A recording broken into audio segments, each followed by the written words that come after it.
Vous avez suivi le communiqué, puisque ça a été diffusé, que l'UFDG va organiser son congrès le 19 avril 2025. Nous avons écrit au ministère de l'administration du territoire pour les informer. Nous avons informé les structures du parti à l'intérieur. Je suis très heureux parce que l'UFDG, nous essayons, nous, par tous les moyens, de respecter ce que nous avons écrit, les 2 mois réglementaires. Nous nous conformons à nos statuts et règlements intérieurs. Nous avons fini de valider les fédérations, presque fini. Nous avons validé toutes les fédérations à l'international. En Guinée, que ce soit à Moine-Guinée, en Haute-Guinée et en Guinée forestière, nous avons fini de valider les fédérations. À Conakry, il nous reste peut-être une seule fédération, après une ou 2 fédérations, je parle sous le contrôle du vice-président Karmoni Ansane, qui est le coordinateur de la fédération de Matam, et le reste de la fédération de Bessia. Bessia 1, qui très rapidement va être validé dans les jours ici. Donc, nous avons fini de valider. Mais qu'est-ce que nous vous demandons? C'est ce que j'ai dit la dernière fois ici. Il faut rester focus sur le parti. Les informations, vous devez les prendre au niveau du parti. Concernant le congrès de l'UFDG, ceux qui veulent savoir si le président sera là ou pas, allez au siège du parti. Ne mettez pas, ne répondez pas à ça. Je voulais profiter de l'occasion pour dire à nos frères journalistes, moi ça me gêne quand un journaliste m'appelle et que je ne peux pas. Mais ce qui arrive, c'est que des fois tu prends ton téléphone, tu as un numéro inconnu et quelqu'un se présente en disant je suis journaliste, je veux t'interviewer. C'est gênant. J'ai des numéros de certains journalistes. Quand ils m'appellent, évidemment, j'ai leur contact dans mon téléphone. Mais si je n'ai pas le contact de quelqu'un qui me dit qu'il est journaliste, il m'est difficile de me mettre à parler parce que je ne sais même pas avec qui je parle. Parce qu'après, ça devient compliqué. La personne se fâche. J'ai appelé Dr. Oshou, il ne veut même pas parler, il a ceci, il a cela. Dr. Oshou est vice-président. Nous vous demandons tout simplement, mes frères, nous avons une cellule de communication. Nous avons une cellule de communication.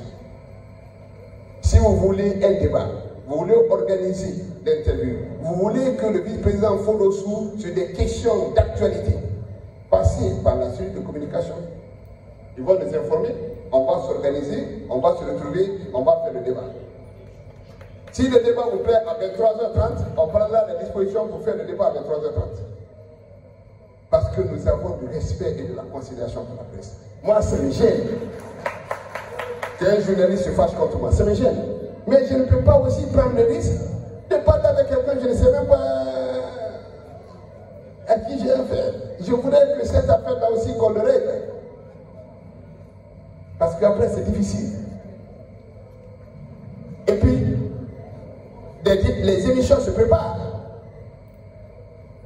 Vous préparez, vous m'informez, vous voulez savoir quel est le sujet, on va débattre du sujet. Je voulais très humblement vous demander d'accepter qu'on passe par cette étape.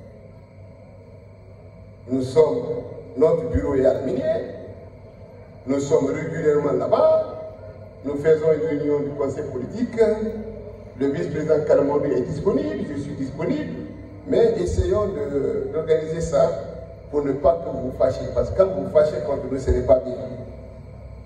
Parce que nous avons le respect pour vous. Parce que vous êtes là depuis 2007. pour nous accompagner.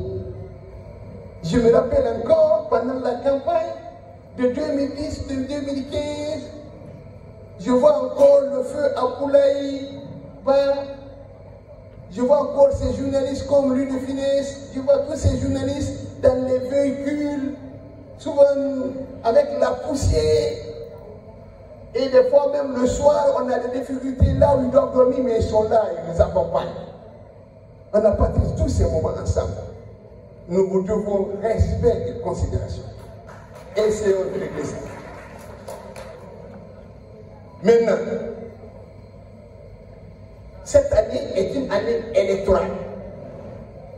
Les voix les plus autorisées nous ont dit que l'élection va être organisée cette année. Mais écoutons les voix les plus autorisées. Si quelqu'un d'autre dit qu'il n'y a pas d'élection cette année, n'écoutez pas ça. Écoutons les voix les plus autorisées. Il y a élection 2000 cette année. Mais il n'y a pas d'élection si vous n'avez pas aussi les cartes d'électeurs. Il n'y a pas d'élection si vous n'avez pas encore les cartes d'identité. Mais allez chercher vos pièces. Si vous aimez le président Sékou, vous ne cherchez pas vos pièces si ça ne marche pas. Au jour d'aujourd'hui, vous devez rentrer dans aucun débat.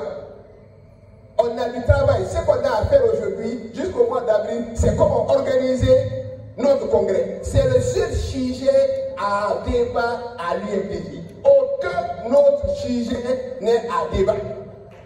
Vous nous parlez de personne. On parle de congrès. Tant qu'on n'a pas fini le congrès de l'UMPJ, on ne parle pas de notre sujet. Ce n'est pas un congrès pour un grand parti comme l'UMPJ se prépare. Vous devez chercher. Parce que nous allons faire venir tous les responsables. Ici, nous allons organiser notre congrès dans les règles de l'art. Nous avons validé. Nous allons le faire. Donc je tenais à dire ça et à insister. Pour l'amour de Dieu, n'écoutez pas les réseaux sociaux. N'écoutez pas qui ne parle de l'UMPJ. Ne répondez pas. Ne vous en occupez pas. On sait l'histoire de l'UMPJ. Qui est venu quand? Qui a été là? Comment les gens sont venus? Quels sont les premiers responsables du parti? Qui est là? Les gens sont connus. Tu veux les statuts et règlements du parti, comment ça fonctionne? Ça aussi c'est sur Internet. Tu vas sur Internet, tu mets règlement UMPJ. Nous avons un site. Ceux qui veulent communiquer, vous avez le site. Donc, focus un seul sujet à l'ordre du jour à l'UMPJ jusqu'au mois d'avril 2025, le congrès de l'UMPJ.